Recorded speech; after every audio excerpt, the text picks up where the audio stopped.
Welcome to Indie Author Hour. I'm your host, Corey Miller, and my co-host is... Artie LaBelle. Hello, everybody. And I write simply scandalous mystery thrillers. I usually can just rattle that off, no problem. Not sure what's going on tonight or today. I don't even know what time it is. Oh, this is horrible. I'm getting off to a rough start. I didn't get enough sleep. That's what it is. I didn't get enough sleep. So, Hardy, what do you write? I am the author of the Video Game Careers series of books. They are career guides for aspiring game developers. Very cool. Now, last week, just to recap, we were talking a lot about your books and what you were planning on doing with bringing them all together with the ultimate guide. Yes. Did you do anything more with the ideas about the children's focused one or tweaking something for that? I I didn't do anything with the children's edition specifically, the grade school edition. I got the proof copies back from the printer, kind of put my hands on those, and it was interesting because Ingram Spark recommends that CreateSpace recommends that you read the book 3 separate times, each time going through and looking for any issues that it might have or things like that. And so as I was reviewing it, my wife actually kind of noticed that I had done something that I thought was going to help people navigate the book a little bit better. So the Ultimate Edition is a compilation of 3 different, much shorter books. And so in the table of contents and actually inside the book itself, I kind of labeled each of the sections of the book by the volume numbers. So starting with volume 1, there was 1, 2, 3, and then there was a page number of, where each of those sections in volume 1 was. And then there was volume 2. So it was 1, 2, 3, 4, 5, whatever its chapters were. Well, it ended up looking like the table of contents had 2 different sets of page numbers. It was very weird. It was weird kind of disconnect. And I still feel that people being able to kind of understand how they relate back to the volumes is good. So I made some edits and relaunched. So anyway, I spent time doing that rather than working on the children's edition stuff. But I have been thinking about what I could do potentially to include some more maybe illustrations or, just kind of do a pass over the language as per your suggestion, looking at that words for vocabulary for children's books kind of thing, get a sense of that. I think that's a great idea. I did reach out to one local elementary school who was having a book fair. Very cool. A friend of our family she put a post up on Facebook saying, "Oh, we're going to be having our book fair pretty soon." And so I sent her an email saying, "Hey, if you're having a book fair, what about me? I don't know what's going to happen with that. We'll see." But that's my first, just dipping my toe into the waters of how do you reach out to schools. I'm sure I'll need to go through and put together the promotional materials that you suggested and actually push that a little bit harder. But I've been heads down on class building right now, so that's my main focus. That and trying to get the hard copy out the door. Well, I like the idea of for those other editions, if you end up with more than one, not calling it a children's edition, call it grade school edition. That works really well because then that sets you up for the next thing. And expectation-wise, the reader, grade school edition. Oh, so I wonder if there's a high school edition. I wonder if there's a college. I like that. That works really good. Okay, all right. I'm glad you like that. Yeah. I wouldn't. I don't think kids like stuff that's for kids. I've always kind of believed that what kids like is really the thing that's the next level up from where they're supposed to be. So grade school kids like middle school stuff, and middle school kids like stuff, and high school kids like college stuff, and whatever. Yeah, my kid wants to see Deadpool. Yeah, I get it. Not going to happen, but yeah, that's true. I don't know about the Deadpool thing. That's a tough question. I have very deliberately spent a lot of time with my 14-year-old boy and my 18-year-old girl, kind of making sure that they have seen the classics. We've watched Alien, we've watched Predator, we've watched Silence of the Lambs. I want them to have, a strong grounding I'm Horror and absolutely. psychological thriller and things that scare you. Yeah. Well, yeah, I mean, stuff that is really there. I mean, and we watch good stuff too. I mean, nice things and stuff like that. But I also kind of want them to be as well grounded in nerd culture as I am. And it's important to have that as a background. And so, I don't know about Deadpool. I guess I'd have to see it myself to really judge whether or not the 14-year-old can handle it or not. I don't know. I haven't seen it, and I've just been warned off of it from several adult friends who are parents and saying, yeah, not so much for your kids, because they know the ages of my kids. My youngest, absolutely not, but my You guys want to second, see? Hang on, huh? I gotta show you. My wife is sneaking into the room on her hands and knees. She doesn't go. She doesn't get on camera.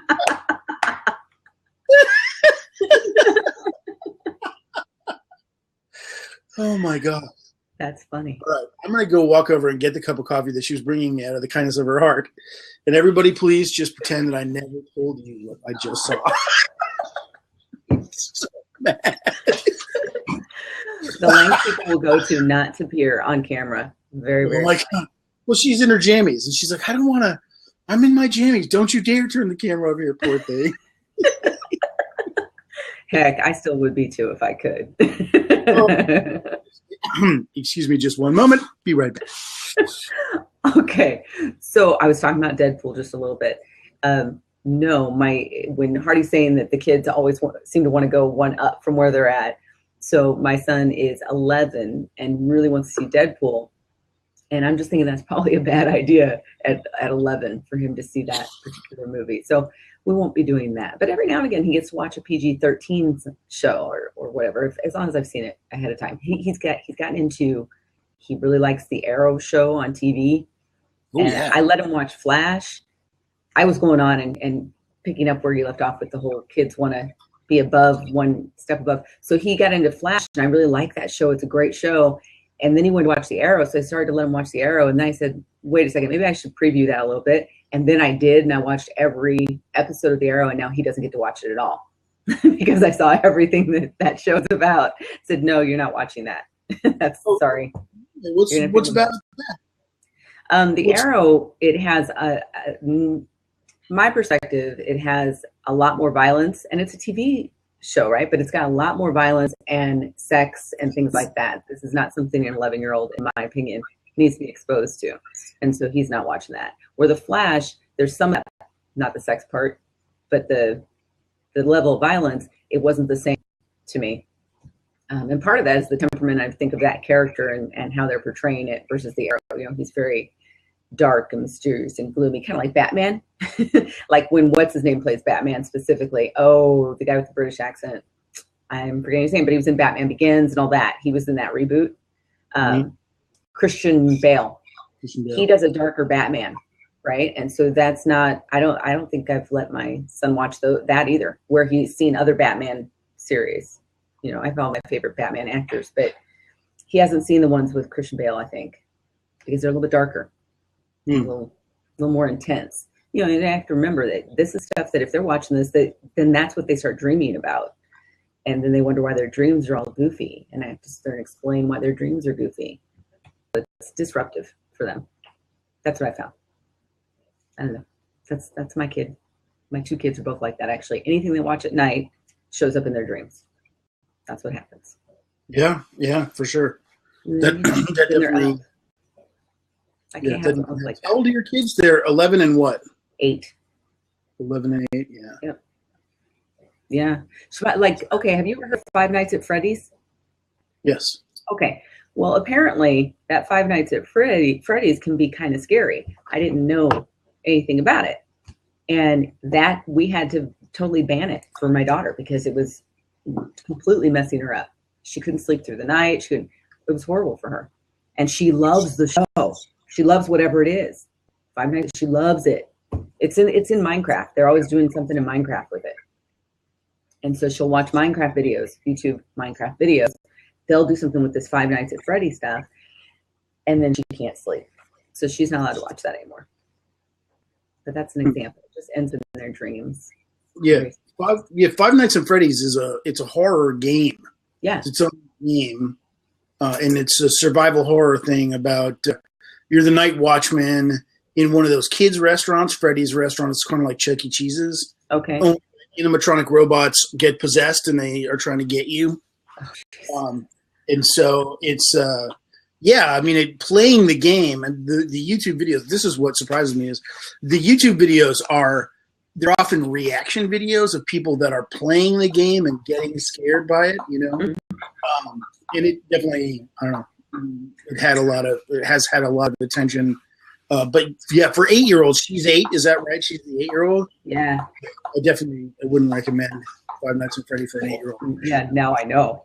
I had no idea. I had to research the whole thing and figure out, because she found, I guess there was some new version or new game of that coming out. And she saw one of her YouTubers that she loves to watch was playing it. And she's like, I want it. So it's a scary thing. It's scary. No, but that one's not scary. I said, it's not out yet, so I can't really assess it. I mean, this is a couple weeks ago. Maybe it's out now. I don't know.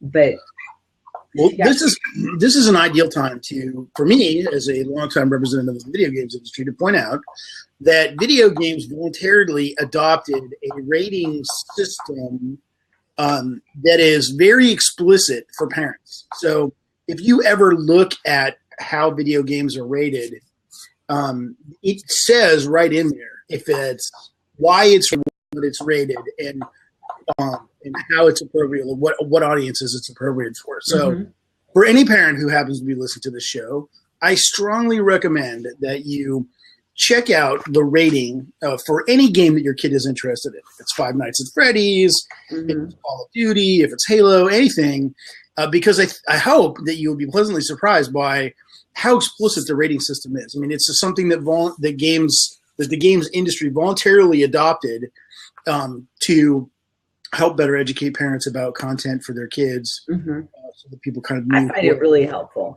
I mean, I know I've looked at that, and quick sidebar here. I have a nephew who he has a PS4 now, I guess, and he gets to play games that my kids don't get to play. And because I won't buy things that are rated teen when my children are not in that age range, so they don't get to play that. So I look for general stuff or whatever. So I look at the ratings and I find them really useful. And what was funny is at Christmas, we went into a game store and I was just asking my nephew, what is it that you think you might want? And he's pointing out all these games that are completely inappropriate from my perspective. They're either T or M or whatever. And he's 8, to give you an idea. He's only 8. And I just said to him, you know what? That's not going to happen. I don't buy my children that, and I'm not buying you that. That's just not the way it's going to be. And he's like, So then he finally started looking for things that were more age appropriate for him. Was he as thrilled? Maybe not. But I do think their rating system for the games is really good. Compared to movies, it doesn't seem like they're very good on the rating system. And well, no, they'll allow. They're not. They also don't explain why they're making a particular rating. They're very vague when it comes to that. I mean, that's why the game system is much more explicit. It says this is violence or realistic violence or comedic violence or, Right. whatever, adult storylines, adult themes. Right. I mean, it literally says kind of what's going on. Cartoon violence, exactly. Catherine's listening in the comments. She says Arrow is darker than Flash. It is, right? I wasn't crazy when I said that. It is darker than Flash. It's great. It's a great show, and that guy's hot, but still, it's darker. Yeah, it definitely is. Well, Green Arrow is a darker character than Flash, for sure. So this is the long origin of Green Arrow, just like they did. Yeah. Because that's the only reason I watch it. No. No, I watch it for the story. Really. It's all about the story. Okay, so we should get back on track. So we were talking about recapping. So last week, I did see that you had gotten the book. You posted a picture of it on Facebook. Was it in your read? I don't remember where you posted it, but I did see it, that you had gotten the book, and that was very exciting. Yeah, I posted in my feed. I also posted in a class that I am in, the class that teaches the graphic design tools and stuff like that. I posted over there, and the teacher was very pleased with that and kind of, whatever, spread that post around saying, good job, Hardy, good work. So that's pretty fun, really fun stuff. Yeah, I think I might have even put something in the Video Game Careers Facebook page. I think I might have posted that it was available or whatever, that it was coming soon over there. So pretty cool. Yeah, I'm very excited about that. I can't even the act of creating a physical book and then being able to put my hands on it, look at it, and go, oh, Yeah. super fun, super duper fun. I had no idea it was quite as satisfying and fun as it actually is. Yeah, it is. It's not the same as, you got your ebook up and all that. It just isn't, it doesn't even come close. It really doesn't. And then when you realize you can actually sell them, it's helpful. Yeah. I mean, for a book lover like myself, I love books and I read a lot on the Kindle, but I am the kind of person where if I have a book I love, I just want a physical copy. I want a physical copy, to own it and keep it, and, sort of cherish it forever. There's books behind me and all sorts of stuff. And for a book lover such as myself, to create an artifact like that, actually be able to put my hands on it it's just thrilling. It's like, whoa, check it out. It's so cool. Yeah, very fun. Yeah, it is very cool. The other thing that you hopefully you will have noticed, Corey, although I'm not going to chastise you because you are a cherished member of my Secret Bears advanced reading. I do. But yeah, you're not super responsive as a Secret Bear, but that's okay. I told you that. I told you that. You get a for free forever pass because we do this and you're a good person and I promote you. You're awesome. Yes, absolutely. However, I have been squeezing my mailing list and the two things. I've got a bunch of people off the regular mailing list who volunteered to be advanced readers and the Secret Bears, many of whom I kicked out actually because of this. Well, here's the thing. I figure people sign up to be a Secret Bear, yourself excluded. If people sign up, when you go to them with news and say, hey, I got this new book and I could really use your help getting reviews out, if they never respond, I don't think you want them on your advanced reader list. I hate to sound harsh, but so I sent a first email saying, get your copy. Let's talk about when we're going to do this. I sent an email inviting people I sent off a bunch of individual invitations to people to join the Facebook group. Many of whom never responded. And then I sent a second follow-up saying, hey, in case you never opened or clicked, here's your copy of the Ultimate Edition again. No response. So if they never responded, they're off the list. They're out. Mm-hmm. I just, unsubscribed them from the Secret Bears list. I will tell you this because I understand how the email stuff works. You can take me off the list if it's starting to cost you any money for me to be there because you tell me everything anyway. So I already know. And I can just still do what I'm doing. So just that's an FYI. Feel free to do that if you need to, because it does cost money, and I know that. So it does. It's not costing me so much money right now that I'm worried about that. I'm not worried about you as a subscriber.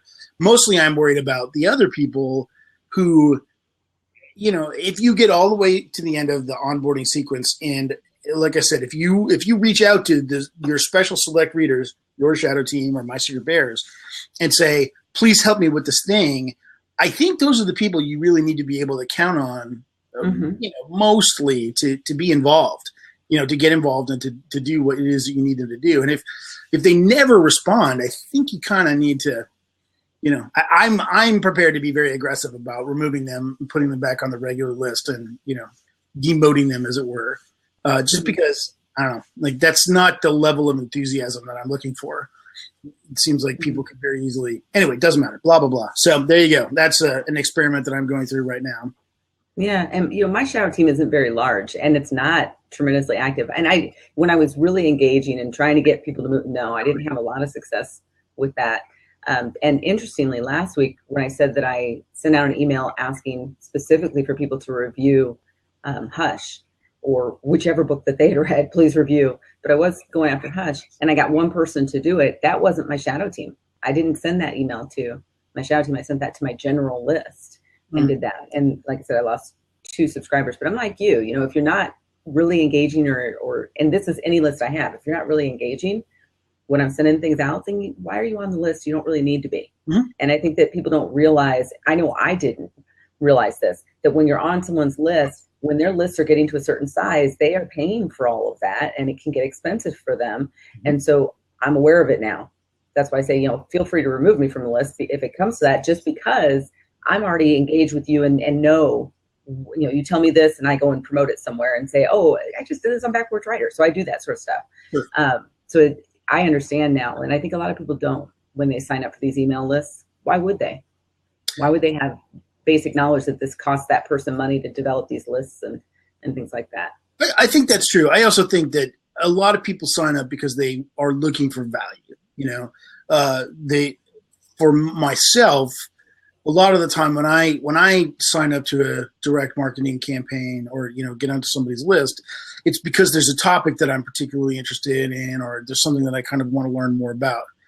Unfortunately, what I've discovered is that my inbox is so crammed with stuff because a lot of those people, once you're on the list, they really want to accelerate fast and, get things going and, hey, sign up for my webinar, do this, do that, blah, blah, right. Don't respond within, 2 weeks, and I get dropped pretty aggressively by the, the email marketing people. And that's okay. I don't think most people don't sign up for as many lists as I do. I don't think anyway. And so anyway, I guess what I'm getting at is that there's some happy medium between how much value you're giving somebody, how much they can just kind of coast along, how enthusiastic they are about the work or the product. There's some happy medium there.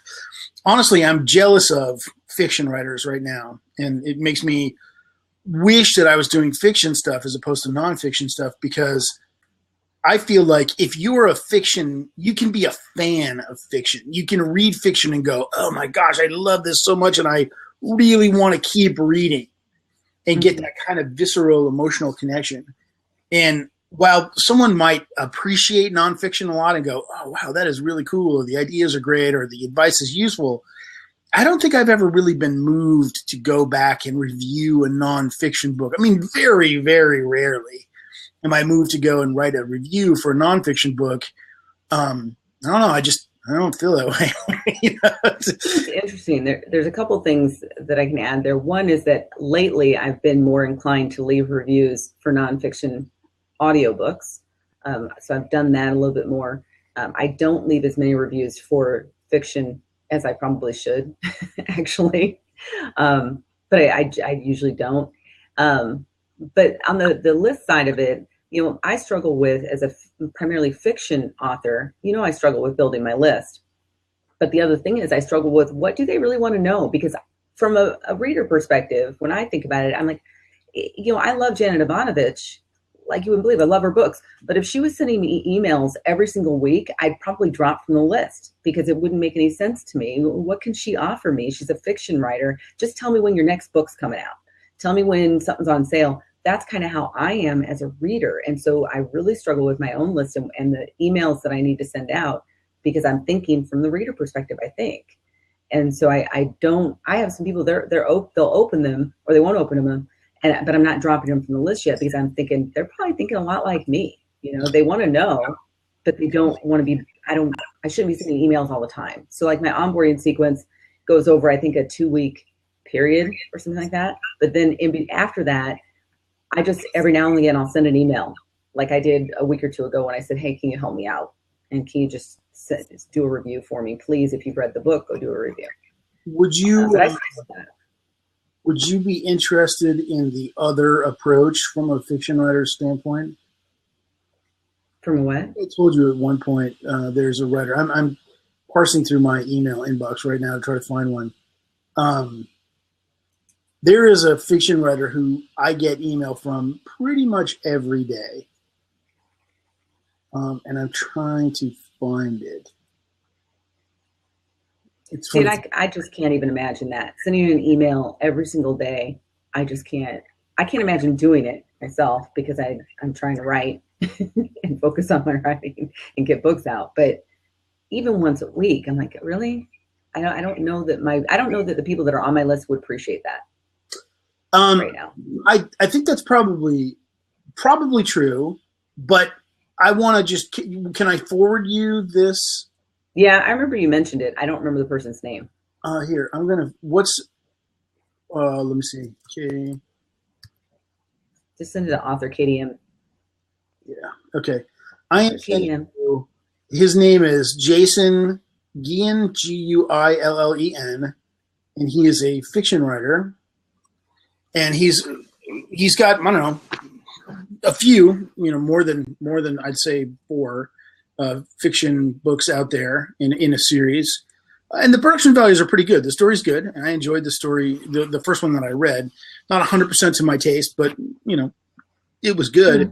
And when I signed up for his list, I've been amazed by how often he just reaches out with this kind of content. I mean, read that, at your leisure, and mm-hmm. you can assess for yourself. It's really just sort of an expression of his own personality and creative impulses, honestly. Mm-hmm. He does a lot of goofy stuff on Facebook. He recently attended a book or con, like a science fiction convention or something like that in Portland. Mm-hmm. And his visit to Portland was kind of this weird running, like, I'm going to take over the city of Portland. I'm going to conquer it. I'm standing on the corner. No one seems to be paying attention to that. I'm now in charge. And it was just a series of Facebook posts that was the kind of normal types of information that people would put if they said they were going to a con, but it was done in character. It was done in character as this crazy, whatever, this mm-hmm. character that he was playing about taking over the city of Portland, and how hard it was to explain to the mayor and, to the chief of police that he was actually a supervillain, but he couldn't be bothered to demonstrate, his powers right at this time, but they should still, whatever. He's like, it's odd that they're showing their leader, the inside of this cell. I'm not sure that shows the right level of respect or whatever. Anyway, it was funny and weird. And interestingly enough, at one point he posted a video, because I guess he took a long walk in the woods, and he posted a video kind of panning around, just looking at the tranquil silence of the woods. And he posted it up there, and I kept waiting for somebody to jump out in a Sasquatch costume or something like that. And he posted it, and all the people on his timeline said, I kept waiting for somebody to jump out from behind the trees in a scary mask. And every person who was a friend of his on Facebook just wrote, same. I mean, that's how in character he is in terms of building, an identity for himself and a relationship. And I couldn't do it, to be frank. I couldn't do it, nor would I even want to. I mean, that's not the kind of person that I am. But talk about the opposite end of the spectrum, right? Like, instead of it just being, hey, I have a new book and I'm going to release it, he's in character building a relationship with his fans and his friends and the people who follow him on Facebook and through these crazy emails all the time. And I think that's actually super smart. I think that's a really strong way to build brand. Next time I go to a con, I'll just dress up as my character, Desiree Jackson. I think that's a fantastic idea. I'll have that as my name tag. Des. Call me Des. I think that's a great idea. Absolutely. I don't know if I have it in me, but I just might do it. There's a con in Lincoln, Nebraska. I think it's in April, actually, and we'll probably go. So maybe I will do that. There you go. I'm gonna get myself a leather jacket, though. I don't have a little leather jacket. She always wears a leather jacket. Well, there you go. You write it off as a business expense, right? Well, yes. Yes, as a matter of fact, I can. Anytime I attend the cons and stuff, because I'm usually there either as an author or there for Backwards Writer. So I'm recruiting guests and things like that when I go to these things a lot. Or I'm attending the sessions, because sometimes the sessions are specific to something I want to learn. So yeah, I actually can. It's an business expense. So there you go. All right. How are we doing? We've got about 30 minutes and we need to move on to publicity. But this stuff, what you're talking about, is part of it.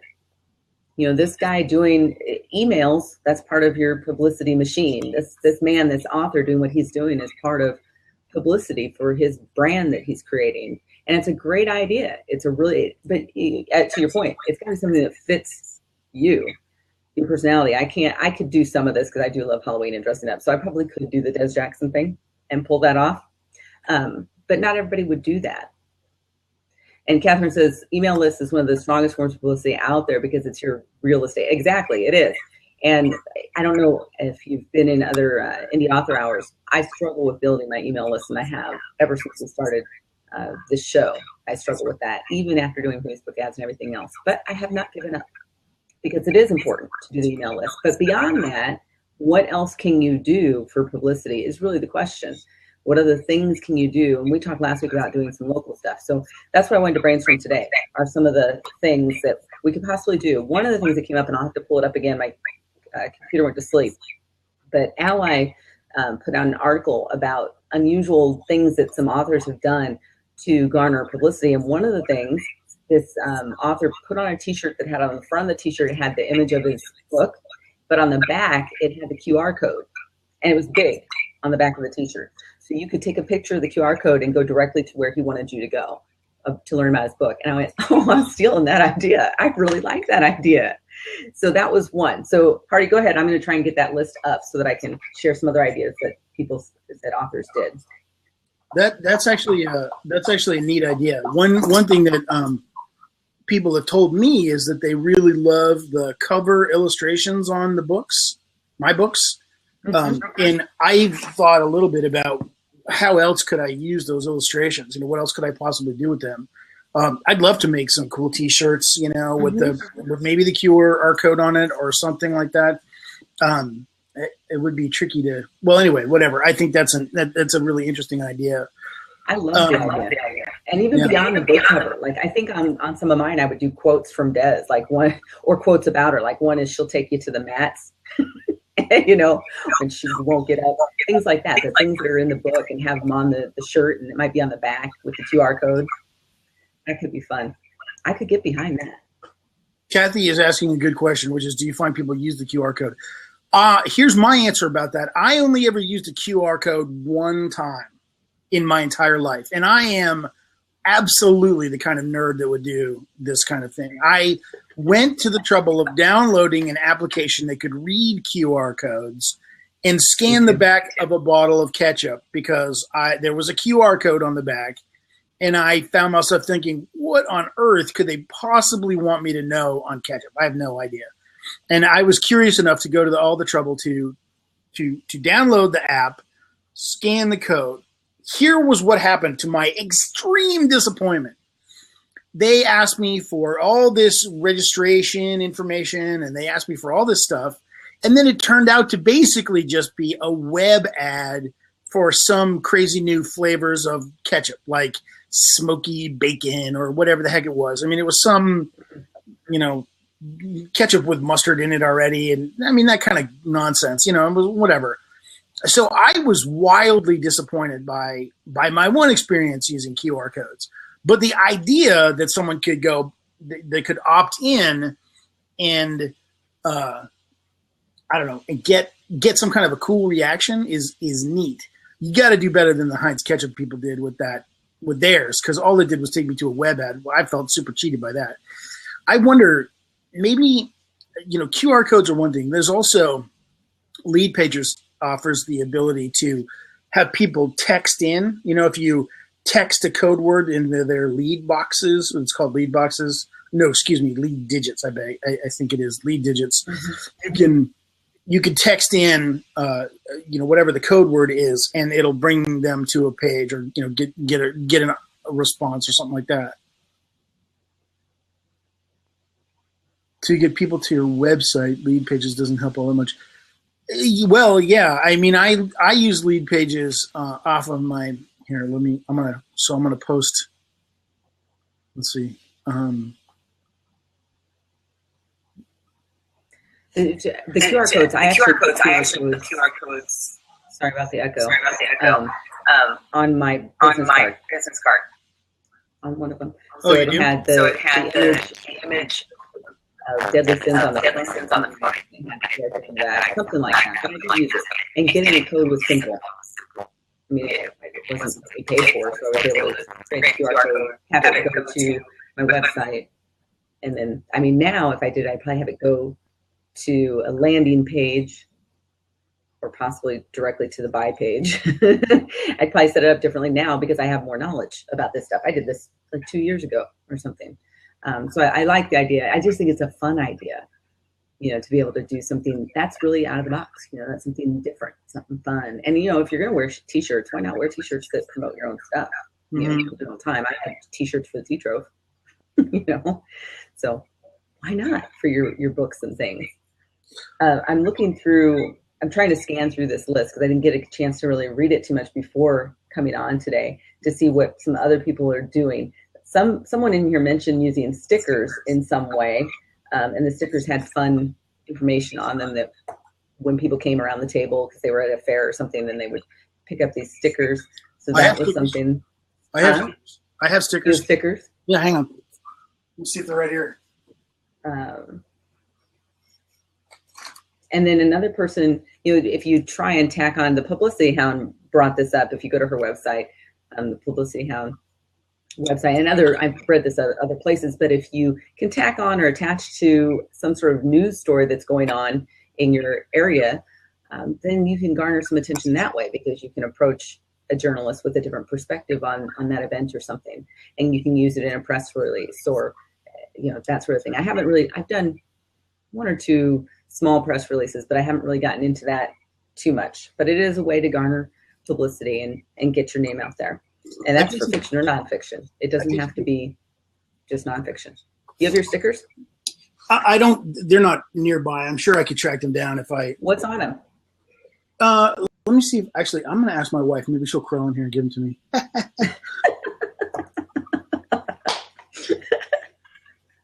Because stickers generally. I mean, are you talking round stickers? How big are they? Yeah, they're about about yo big, and it's got my little bear. 2 inches by 2 inches. What is that? Yeah. It's got your bear on it. Yeah, it has my bear, and it also has my website. It has my blog, so it's hardylabelle.com. My daughter made them for me. She was tooling around, kind of. Yes, Kathy, you're right. I am going to pay for bringing that up. Absolutely.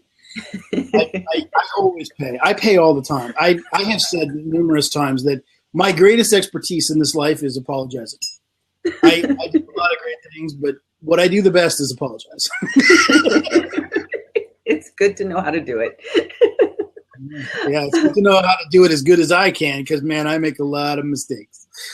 Anyhow, what was I going to say? Oh, right. So, yeah, I just made a little sticker, and I actually handed them out along with – all right, hang on. I do have the other thing right here. Hang on.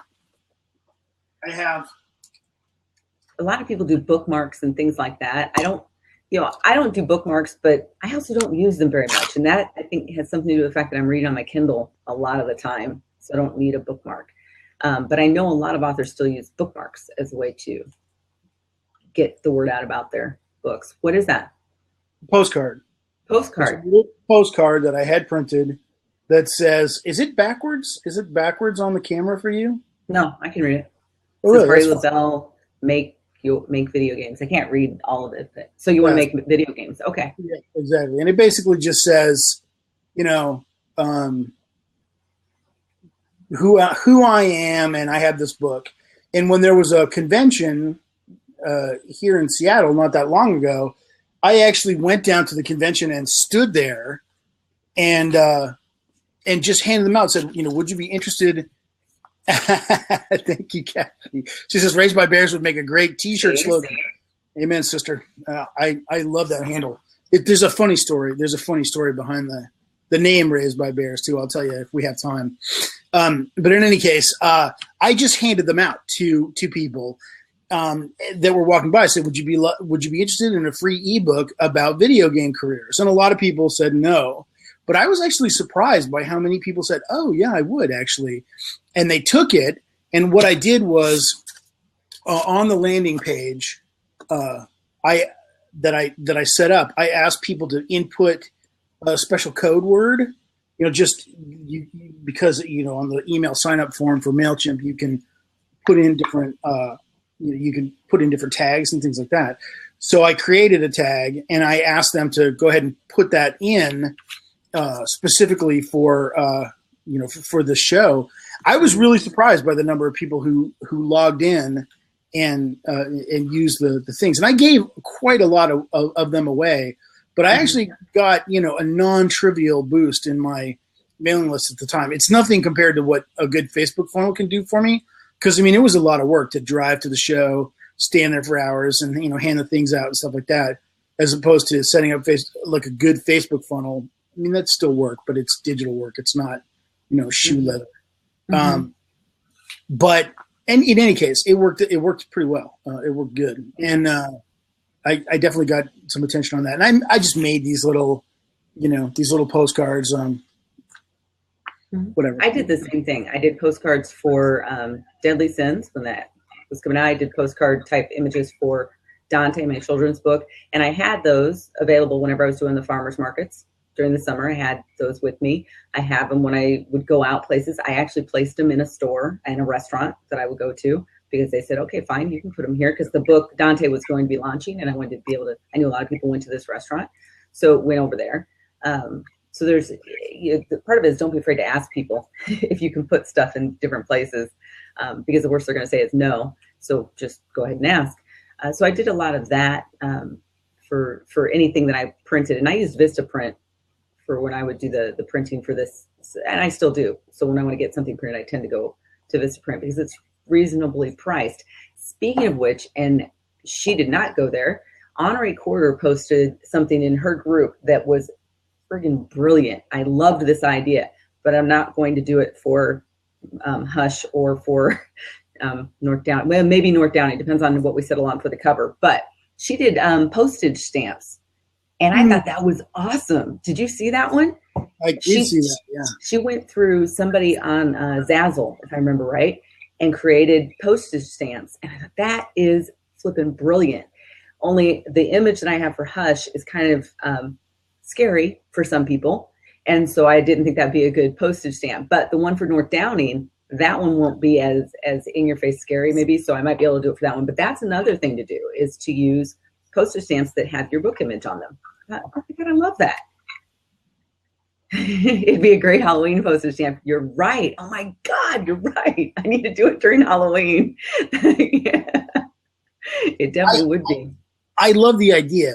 I guess my only thing is my reaction to what Honorée Corder does was that just struck me as a kind of an extreme vanity thing more than a promotional thing, in the sense that I don't think I've actually looked at physical mail in, I don't know, a decade.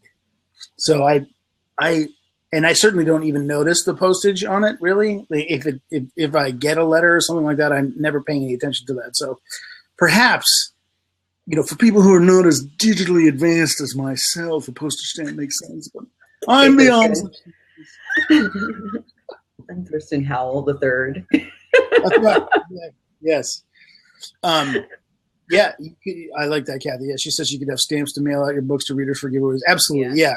No, it's a brand. One, it's a branding thing, and two, it is a publicity thing. Whether you don't have to use it, but it is part of a publicity thing, and people will notice it. I notice stamps. I like stamps, so I tend to notice cool stamps. I don't collect them, but I do like them. Just so you know. Yeah, no, it's a very cool idea. I wish there was something as ubiquitous as stamps that might not be quite so, might still be relevant in the digital communications age. Address labels. Yeah, there you go. Address labels, sure. Mm-hmm. But yeah, absolutely. Something with that. I think that's cool. So can we circle back to your list building stuff for just a second, Corey? Mine? Yes. Like my trouble with list building stuff, or just general list building? Your troubles. I'm writing down address labels, Kathy, and I'm also writing down stamps, just to be well, that's fair. Just general stationery too, that you have. If you're going to, because we've gotten away from the handwritten notes and things like that as a culture, which is unfortunate, because when you send them, people truly appreciate it. I made an effort when I started Back Porch Writer to send a thank you note, handwritten thank you note, to everyone that I could. And then it actually became impossible to do it because it was kind of like, how do I get their actual physical address? Because some people that were creeped out about that, you know. But all I wanted to do was be able to send them a nice thank you note that was handwritten. But I did that in the beginning because I know I would appreciate that. That's really nice when people do that. So stationery that matches. Kathy's good. She says she's full of ideas. Good. We're going to squeeze your brain. We're going to come to the table, and Catherine, and share some of those ideas. That way it's recorded. Everybody can hear what you're saying. Yeah. Would you like? You don't have to. Just throwing it out there. It's a possibility. So, okay. No pressure. No pressure. Yeah, there is. There's lots of pressure. You need to do it. No, just kidding. Oh, you homeschool. That's cool. Oh, awesome. Okay, so back on the publicity thing, but you wanted to go back to my problems with list building. Well, I'm just curious. Did you turn your funnel back on? Did you turn your Facebook ads back on? Did you? No, not yet. Okay. No, not yet. Because the thing about, you've said a couple of times struggling with list building, oh, well, you're welcome to join us, Catherine, if you'd like. If you want to join us, please just go ahead and click on the seat. We'll let you in and you can join the conversation. Mm-hmm. Anyway, what I was going to say is that, well, fantastic.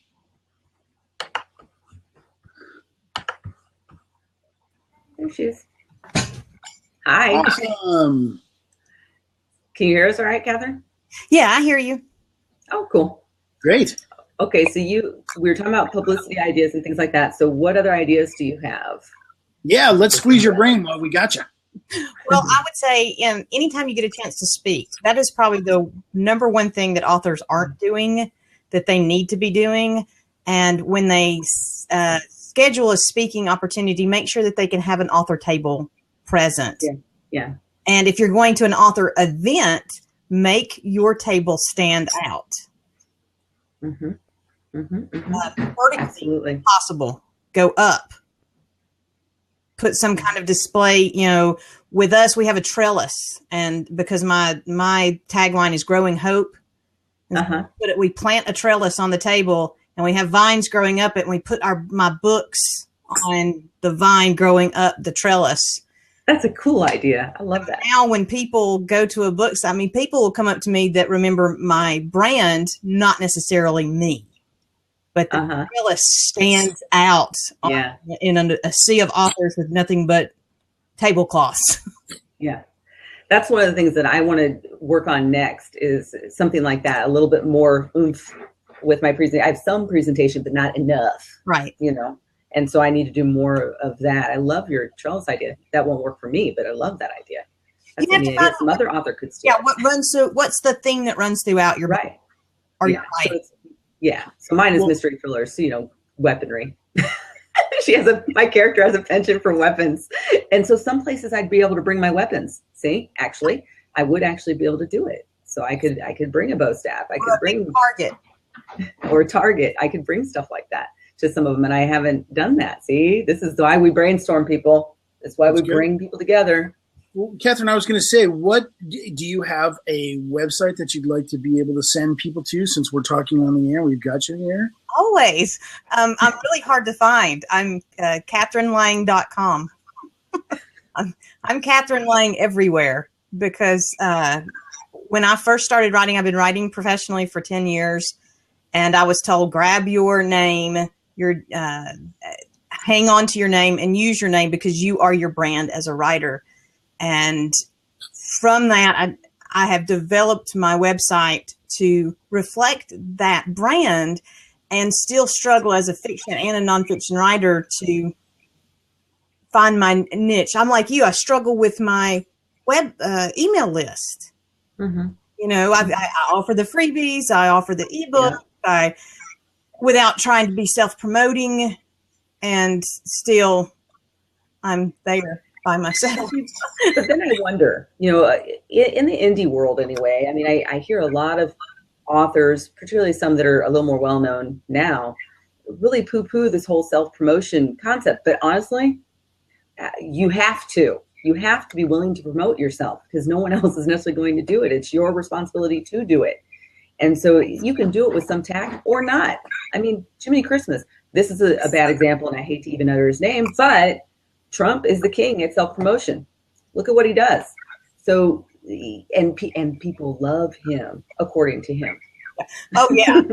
So this whole idea of promotion and self-promotion, I have no issue with it. I think some people can be obnoxious about it, and then other people can be really balanced about how they're doing it. I mean, people want to know what you're doing. I get asked that question a lot. What do you do? Why do you do it? How do you do it? I can't believe you do it. It happened to me at Walmart recently. Took my kid to get his haircut.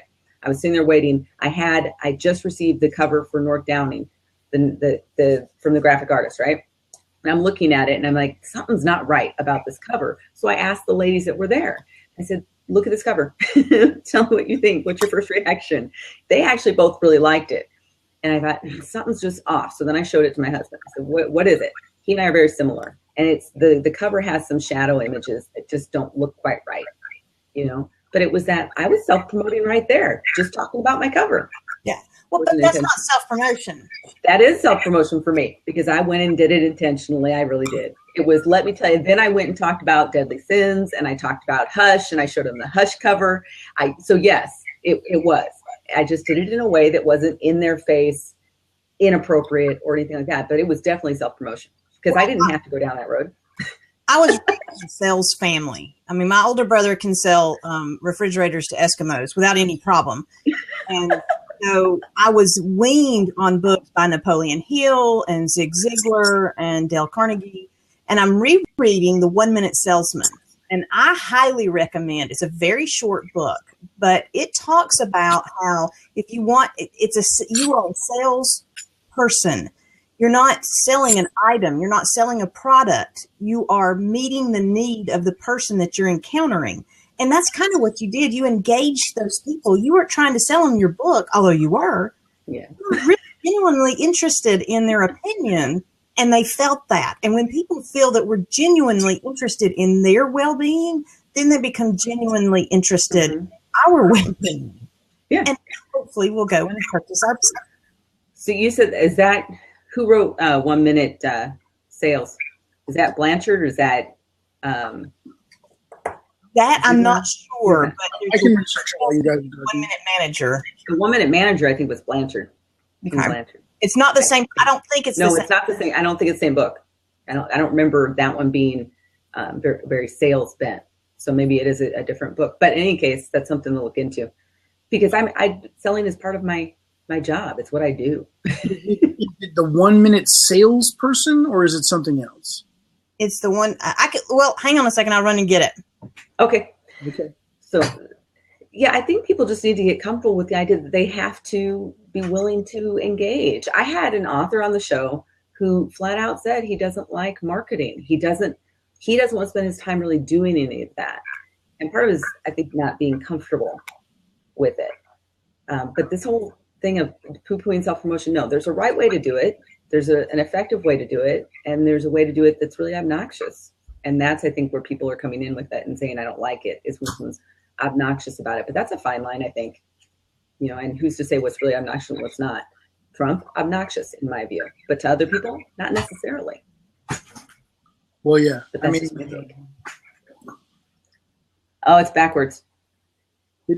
That's funny. It is backwards for me too, but that's okay, because I can see it is the 1 minute salesperson by Pearson. Is that right, Catherine? By Pearson, or excuse me, Johnson, Spencer Johnson. Yes, Spencer Johnson. Spencer Johnson. Yeah. For those. Okay, I'm writing that down so that we know about it. The 1 minute salesperson.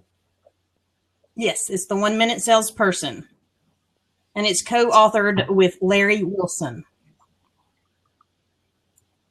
Larry Wilson, you said? Correct. Okay. And So I got the link on Amazon in case anyone wants to see it. Awesome.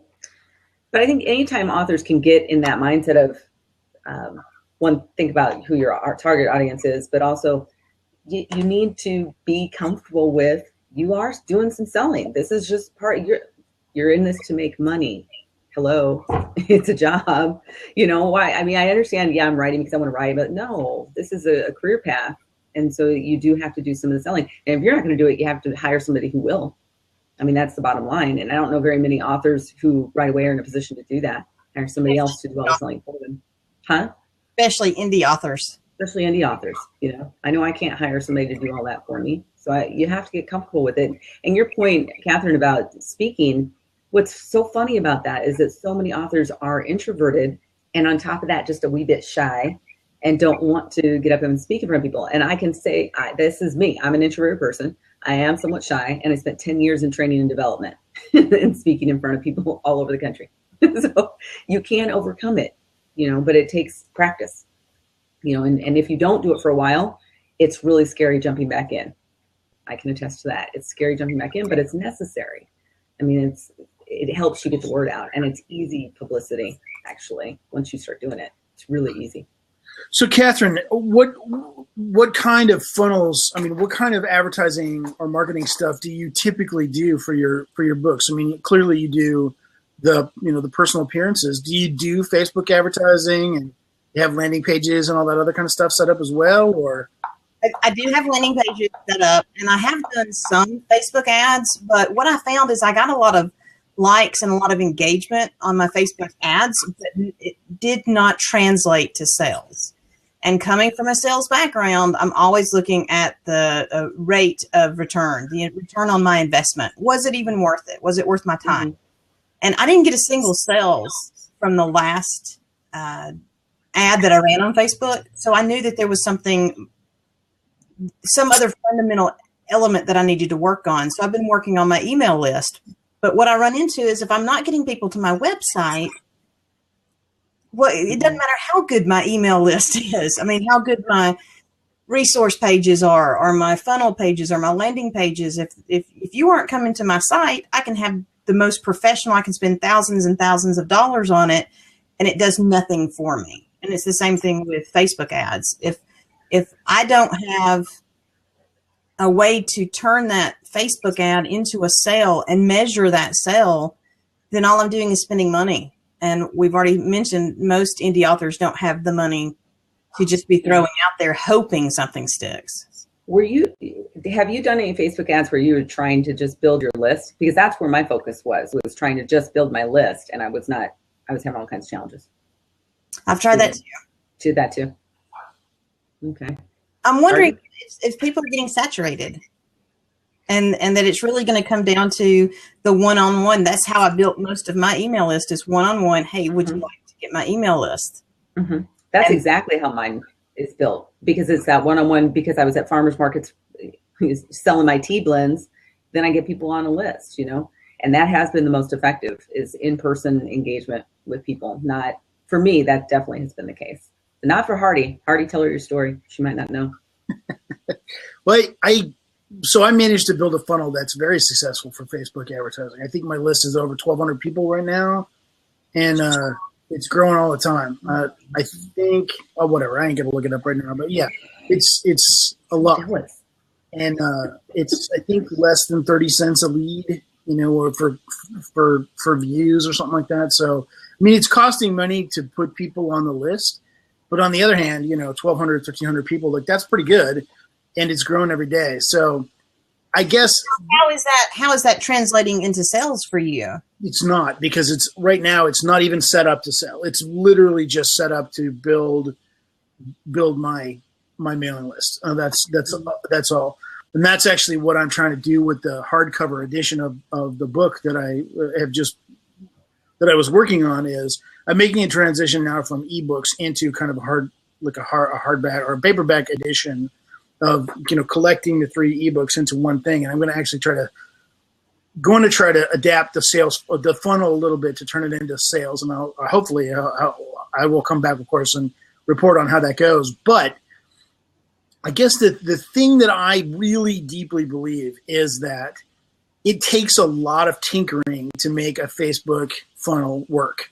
It takes a lot of tinkering. You have to keep tinkering with the audience placement. You have to keep tinkering with the creative content on the ads. You have to keep tinkering with the landing pages, and, you know, keep tweaking until you find something that works. And then when it is working, there's a bunch of techniques that you can use to build off of something that is working and scale that. But it's very important to kind of understand that process, it takes I mean, it takes a bunch of time and energy, on our behalf, from our side to make that go. And it takes money too, because unfortunately, like I didn't get my email list really rolling and getting regular signups and having it grow on a regular basis until I probably spent, I don't know, $500, $800 or something like that, trying a bunch of different ads, serving them, seeing, what was working, what wasn't working, different search parameters, different demographic data, and all the rest of that type of stuff. So I'm not discounting anything that you're saying about building a list in person. I think that's probably one of the best ways, because you're going to get people that know you personally and are very warm to your message. They're very receptive. But I also really firmly believe that the Facebook thing can work, but it takes, kind of consistent time and energy spent on working on the funnel to get it so that it's like, there we go, now it's going. And all the techniques, like, for example, the reason that mine's growing all the time is just because I've used a bunch of, like, once it was kind of stuttering along, then I went back in and I smoothed it and I smoothed it and I smoothed it, trying to drive the cost down, all the rest of that type of stuff. So I ain't selling anything. I mean, I freely acknowledge that what I'm doing right now is I'm spending money. But the way I look at it is, if I spend, I don't know, $2,000 building a list that's over, 2,000, 3,000 people or more, if I get that list up to 5,000 people, that's pretty good. That's not a bad sunk cost. But hopefully it won't even get to that point. Hopefully I can kind of reverse and start seeing some ROI in terms of making sales. And I'm also want to try to sell some other e-goods as well. I'm working on a class right now. I think this is your first time joining us, but I'm working on an e-class for people that are interested in my topic, kind of interested in my niche. And so I'm interested to see how my mailing list reacts to the fact that I want to put some webinars together and try to sell an e-class and all that type of stuff. So anyway, that's the reason why I wanted to go back to that, Corey, is because I'm sure we can polish up your funnel and get it so that it's moving smoothly. And Catherine, I'm sure we can polish up your funnel and get it so that it's moving smoothly and getting the kind of results that you want as well. I'm itching to try. I know like that stuff. I will say this. Hardy helped me redo my ad, and the ad is really good. So I don't think the ad is the issue at this point, where before I could say, yeah, that might have been the issue. But I think the ad's good. And then we started looking a couple weeks ago, we were looking at my landing page, and there were some other people in the conversation that were giving me feedback on the landing page, because I am not a detail oriented person. I don't like that level of detail that it takes to do all that stuff. I just want to get in and get it done. And so I had some things I had to tweak, and I tweaked as much as I could tweak on those, but I haven't restarted any of it yet.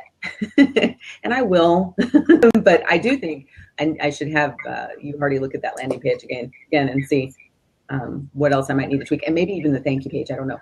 But yeah, he's really good at that because he's a detail guy. So that's just something he's really good at. He's the one who did the banner for Indie Author Hour. I just told him, yeah, we kind of need it. And then he went and did it. I would have been spending hours trying to figure out how to do something like that. But he just like, boom, done. Here it is.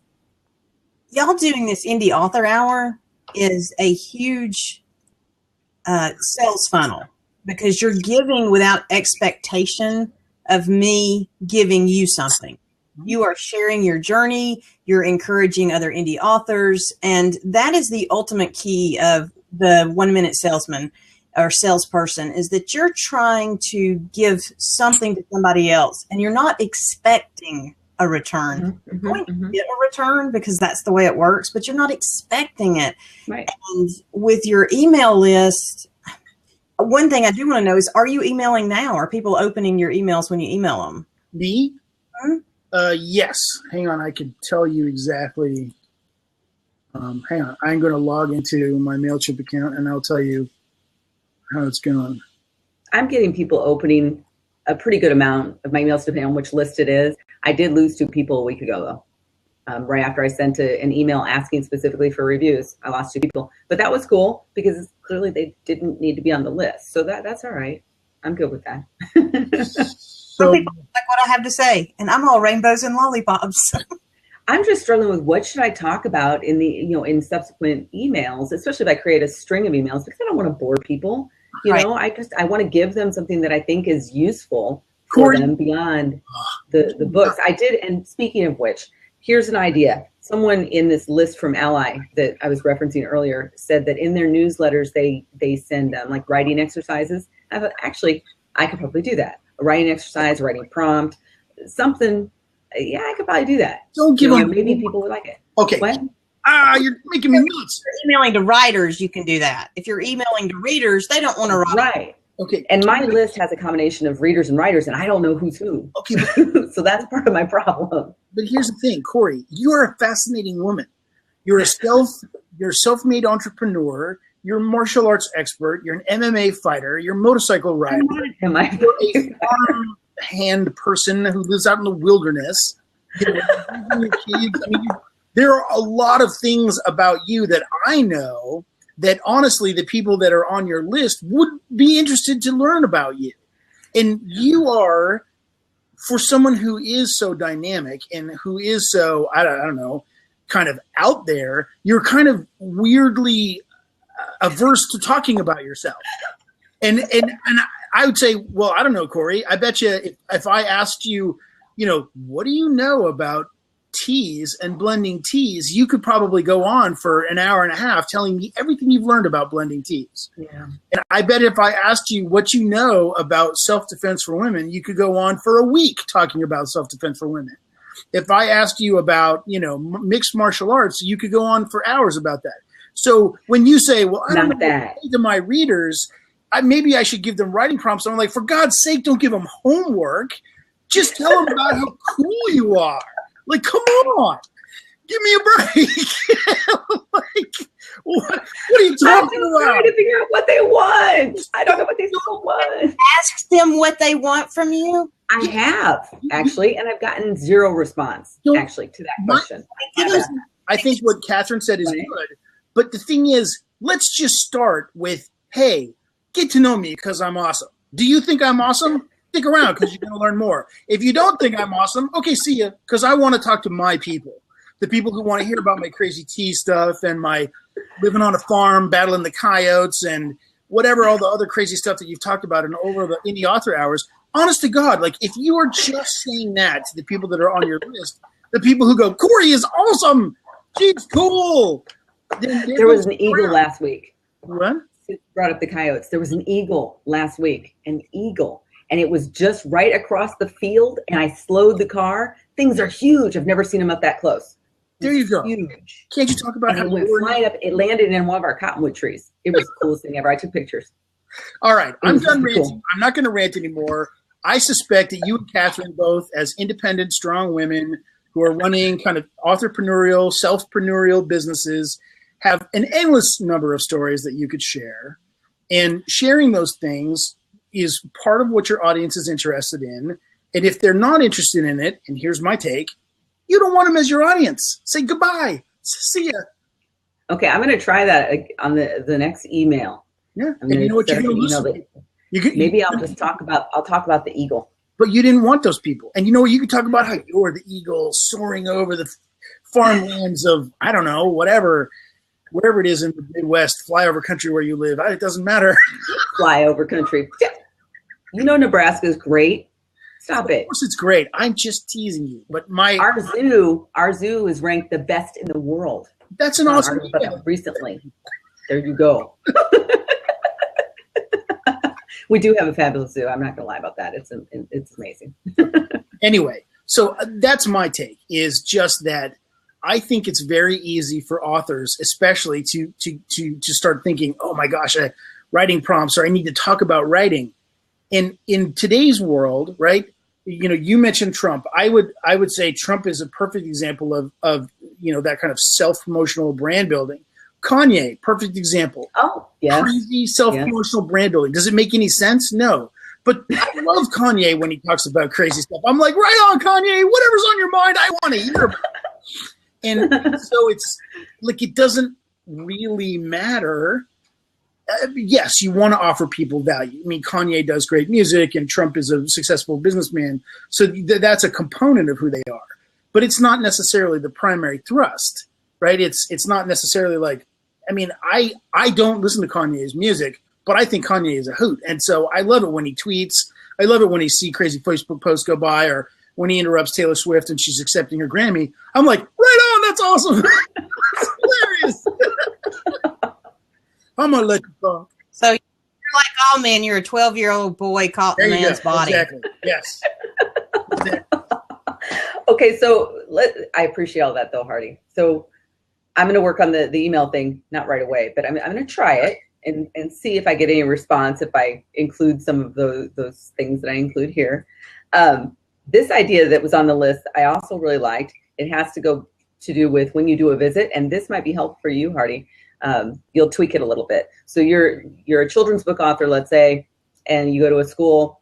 So you have the kids rewrite the ending for your story and or create a new cover, as part of the interaction. So on your side, you could have them do something with game design, obviously, and what kind of game would they create?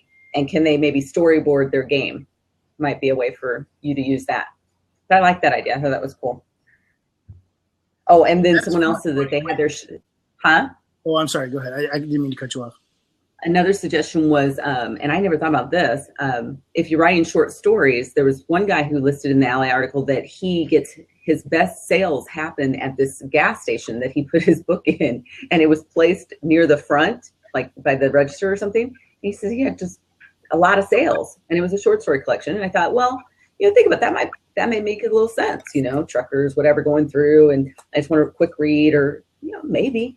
I think he also mentioned that it had to be with during holiday season. So it could also be people who they forgot to get a gift. And so they just picked that up along the way. I mean, that's possible, but that's a neat idea. And it's kind of like, there's an author I know named Mark Langan. And he says one of his best places where he moves the most books is a grocery store. In our area, it's a grocery store called Hy-Vee that he tends to go to. He says, I never would have thought of that. You're at the grocery store. His book, by the way, is based on his life as a undercover homicide detective. That's his book. So real true stuff that he went through, and that's what he's selling the most of at Hy-Vee, the grocery store. So, thinking outside the box of where you could possibly be to have your books, maybe they would even, I don't know if he's tried this, but maybe they'd even be willing to take some of the books and have a little shelf. I don't know, something to ask, Mm-hmm. You're the register. Mm-hmm. But again, it goes back to ask. Yeah, like you said, yes. The worst they can say is no, right? Yeah, absolutely. I speaking of which, you and I've talked about this a little bit in the past, but the idea, since there's a regional component, or can be a regional component to, your fiction, going to, travel bookstores or gift Mm-hmm. shops, things like that. The rest stops. What's that? The rest stops. Yeah, rest stops, absolutely. You know how every state has that one rest stop that is the welcome to the state rest stop that has all of the really cool stuff inside of it? That'd be a place possibly if you're writing regional. I didn't think of that till you just said that. Mm-hmm. Think about that. You go. I'm part of a group that encourages fiction writers to work with tourism companies, tourism organizations, and that would be great if you would tilt your story towards your location. Mm-hmm. Mm-hmm. Then they might be more apt to put it into their welcome centers and their other. Yeah, and mine all take place in Nebraska, between Omaha, Lincoln, and Fremont. And so, yeah, I mentioned places. I mentioned restaurants. I mentioned the zoo. I mentioned things like that. So, and I actually approached the Humane Society for my children's book, because my children's book is about a ferret.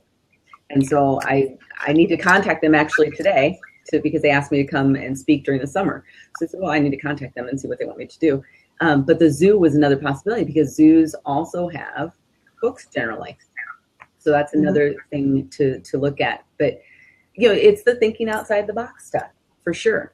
It's like me saying last week with the game stuff, go to a comic book store, go to a game store, go to because that could be a place to do something really fun, a contest or something, game design contest. That could be really cool. Mm-hmm. Absolutely. I can see that. Absolutely. So what are your books about, Catherine? My nonfiction are about hope and encouragement, Right. and my fiction books are usually mystery, suspense. Oh. I do have many that are tourism adventure, Mhm.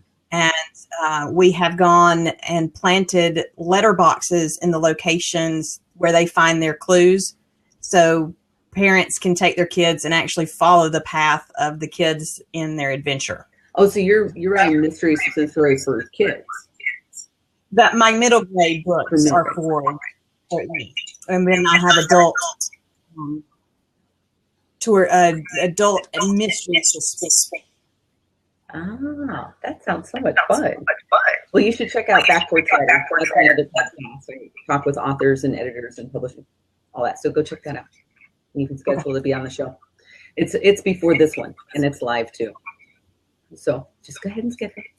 All right. So any other ideas about what we can do about publicity that we haven't mentioned? Because there's lots of different little things you can do. I mean, part of it is just being consistent. Who do we have here? We have Daniel wants to join us. And it's not working for some reason. It's just flashing back and forth at me. I just tried to let it join. Catherine, thank you so much. Oh, I hope you're still there. Thank you so much for joining us today. I hope you'll come back and see us again. What a pleasure to have you with us today. Do y'all do it every day or just Tuesdays? Every Tuesday. Okay, good deal. And we're trying to come up with a main topic every week. We usually will start with some instructions and just general stuff. And then like today we were trying to talk about publicity and ideas about publicity. We tend to inevitably fall on Facebook and talking about Facebook ads. I don't know why. But I appreciate you being here and all your ideas. Feel free, like I said, to get in touch through Backwards Writer. All right, thank you. Thank you. Catherine. Hello, Daniel. Hey there, Hardy. Well, you've been on Blab for quite a long time. Oh. It popped up the little, you've been on Blab for forever. So you are an indie writer as well? Yes, I do write. I've only been on Blab for 42 days, which is only 1/3 of your time. So I'm surprised that you said forever. I don't know. That counts as a lot. In Blab universe, maybe. Yeah, people are still finding out about this platform, it feels like. So Yeah, they really are. So what do you write? Oh, sorry, go ahead. Oh, sorry. Daniel, What was the question? what do you write? Okay, so I write a lot of short stories, and I also design my own video games. So Oh. Yeah. Well, there you go. Hardy's an expert. What? Not Yeah, I kidding. guess so. He is. What kind of video games? Flash video games is what I've been doing mostly. But I kind of want to switch. I think I'll have to learn a new programming language. There's an echo. Yeah, there's an echo on your line, buddy. It's kind of a little hard to hear you. How's that? Better? Well, that sounds better to me. So, sorry, say one more time. So you were making Flash games, but you're switching platforms? I'm sorry, this echoes. Is it coming from me or is it coming from? Here, I'm gonna mute. Do you have sounded better to me. headphones in? I don't. I can grab some if I need to. Well, it might help his situation. All right, let me grab them.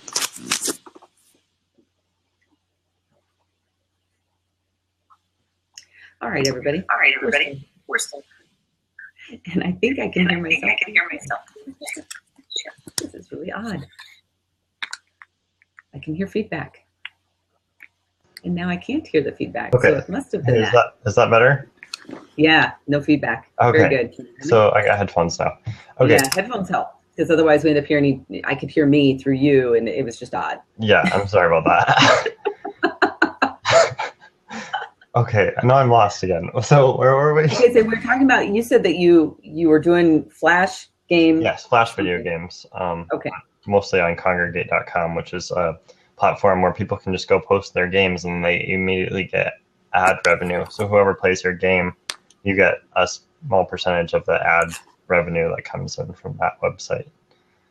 And then I also love to write short stories, but up till now, like I'll write a story and then I'll like post it on Facebook and my friends will like it and comment and then they're like, when's the next one coming out? But like I haven't found a way to monetize it or like put it into any sort of form.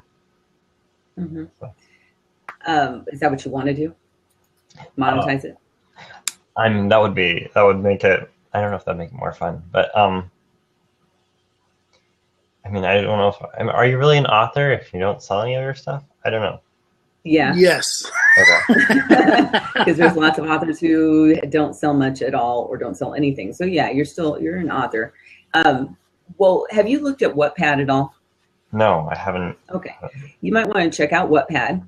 It's a platform where you can post your work at either finished or as you're working on it and get feedback from people, comments from people as you're writing things. And that can be fun. I know it tends to be young adult oriented from what I understand, but that might be something to check out. There's no way to monetize necessarily from what I understand on Wattpad, but it's more of an exposure feedback sort of scenario.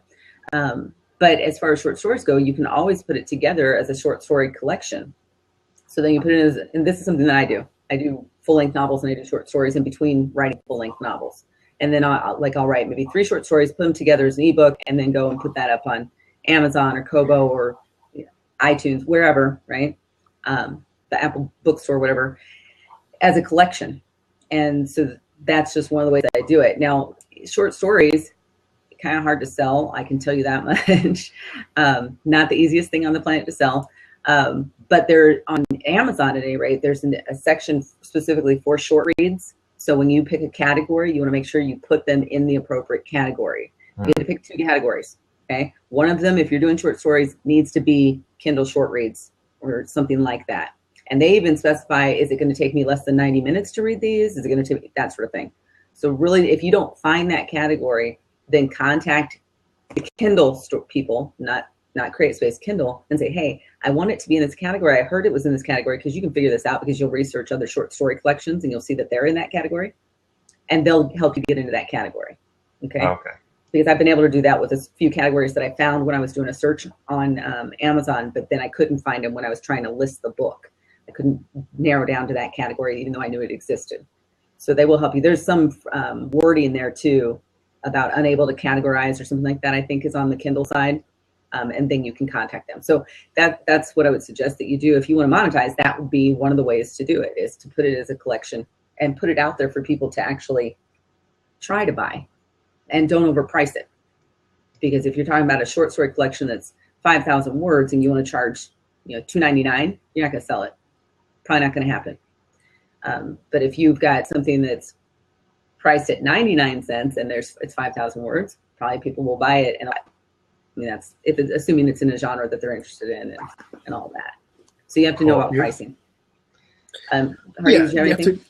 You definitely need to know a little something about pricing. The other thing is, if you're interested in monetizing, cover design is critical.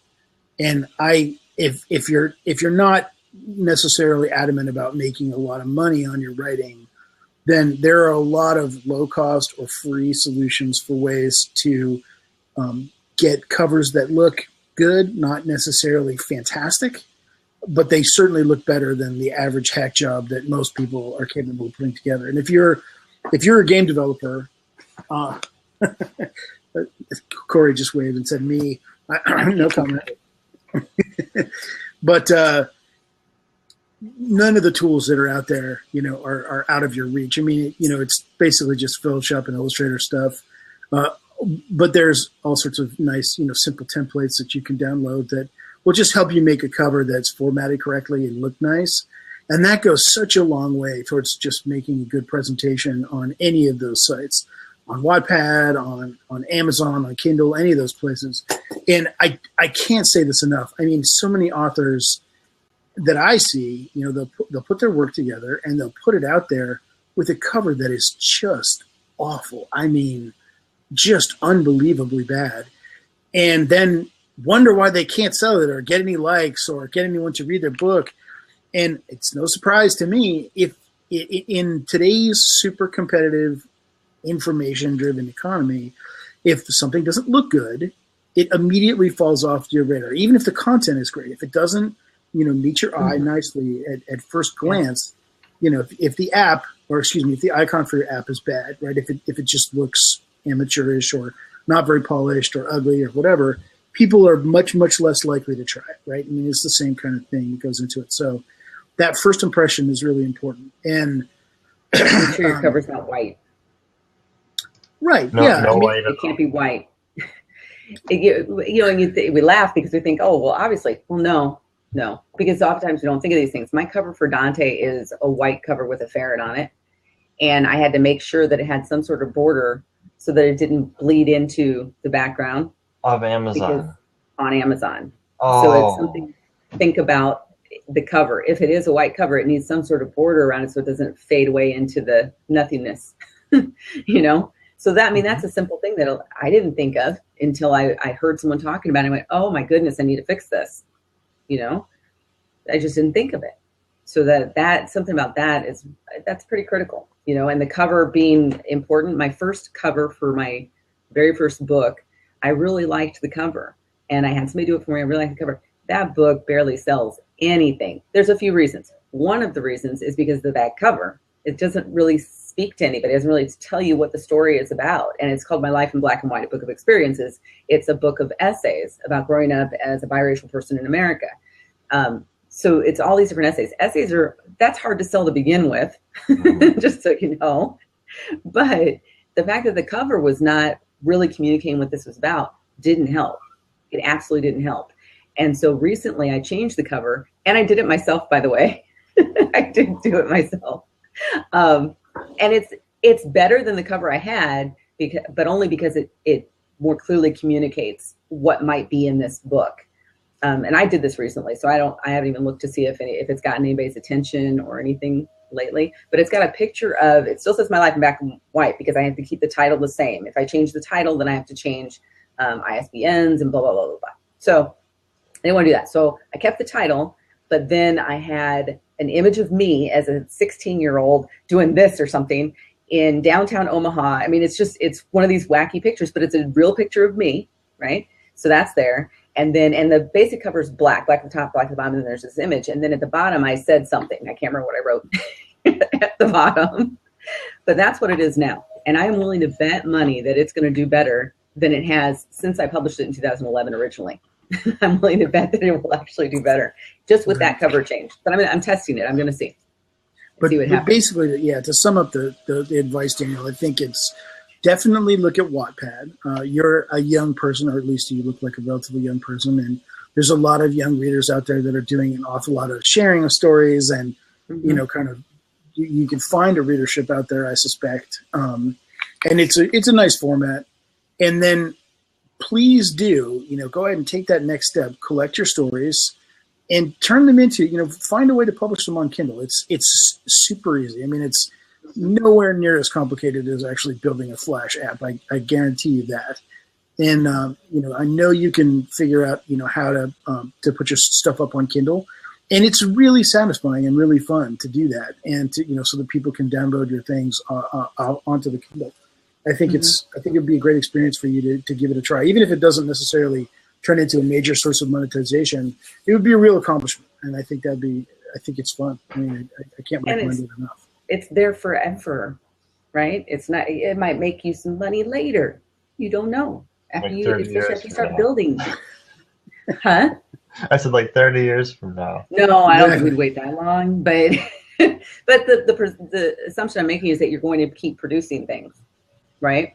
And so people will then go back and look at what you did originally. What did he do way back? And so that is still going to be there and still has potential to make you some money down the road. So that's something to keep in the back of your mind there. What are you writing? Are you using like Word as your plat? What are you using to write? I love using Google Docs, but I know it doesn't translate very well to Kindle. I tried to upload a PDF to Kindle once, but that does not work.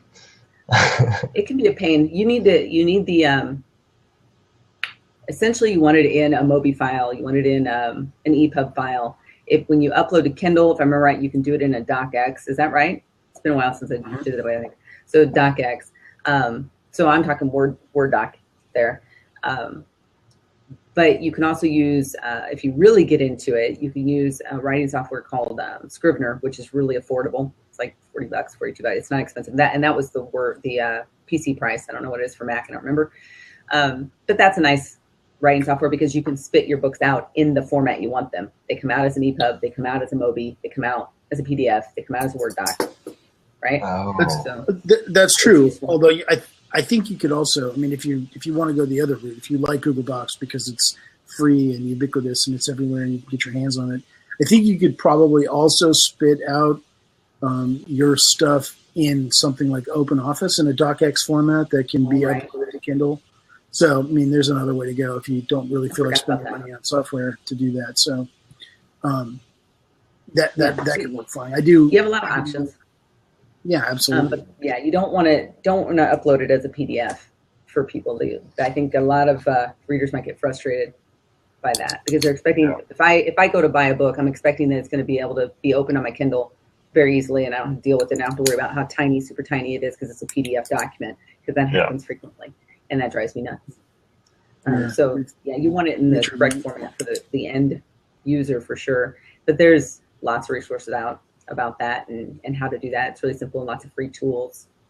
Conversely, the opposite is true. If you're actually going to print it, you want to make a printed copy of the book, then your cover and your interior will both be as PDF format if you upload them to something like CreateSpace. But that's further down the road. Don't worry about that. Yeah. Just, But other than the Kindle thing is really easy. And actually uploading not just to Kindle. I mean, you can upload to Amazon. You can upload to Kobo, and that's a simple process. You could upload to Nook. I haven't done the Nook direct. I usually go through Smashwords and have it distribute for me, but I do upload to Kobo and Amazon directly, and sometimes to the Apple store directly.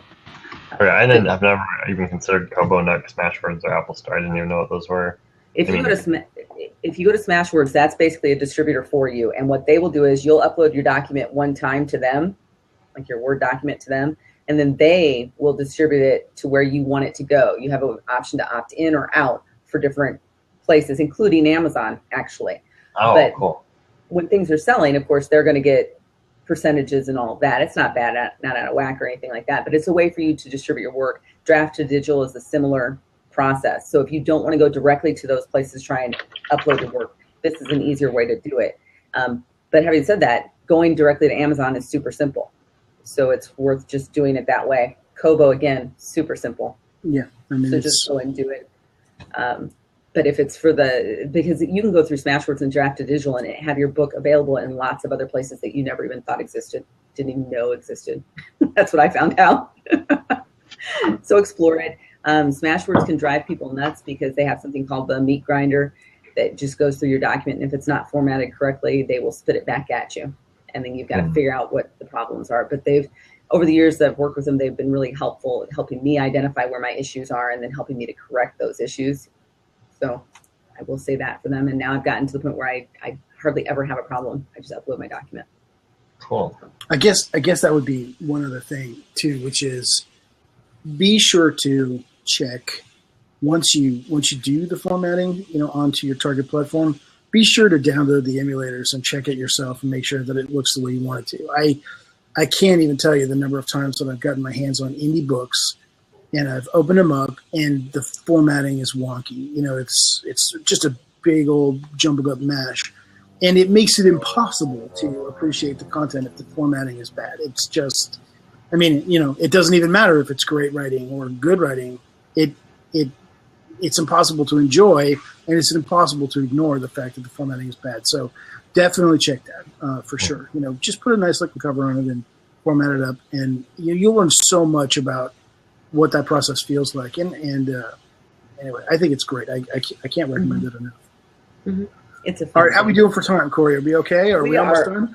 We're way over, like usual. It's in the author hour-ish. Yeah, exactly. Yeah, exactly. It's a big trick. It's our big lie. It's only going to take you an hour of your life. Ha ha, suckers. Oh well. Just kidding. Exactly.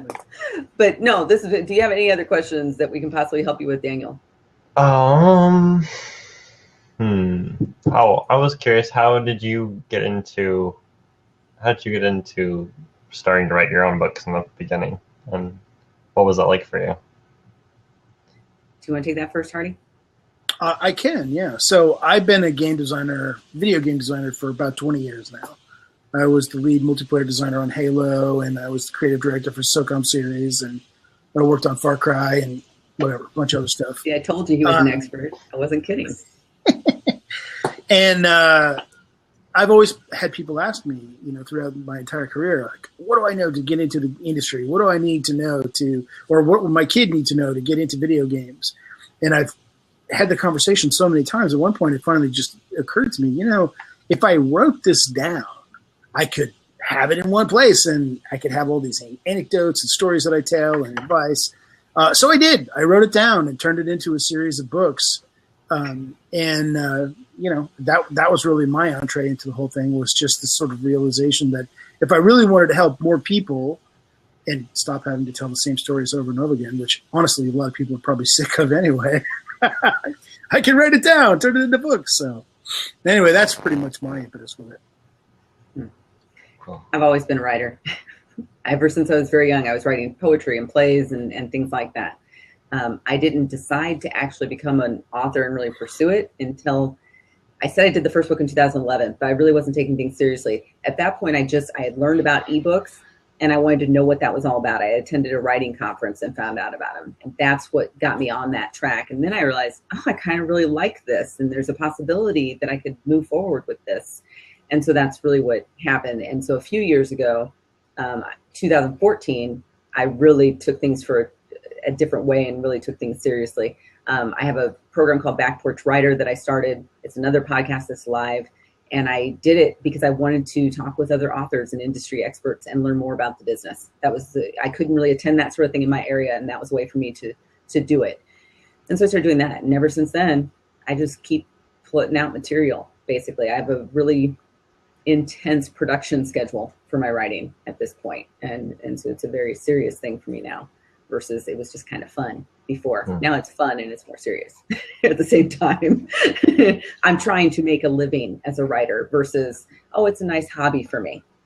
I made that switch, basically.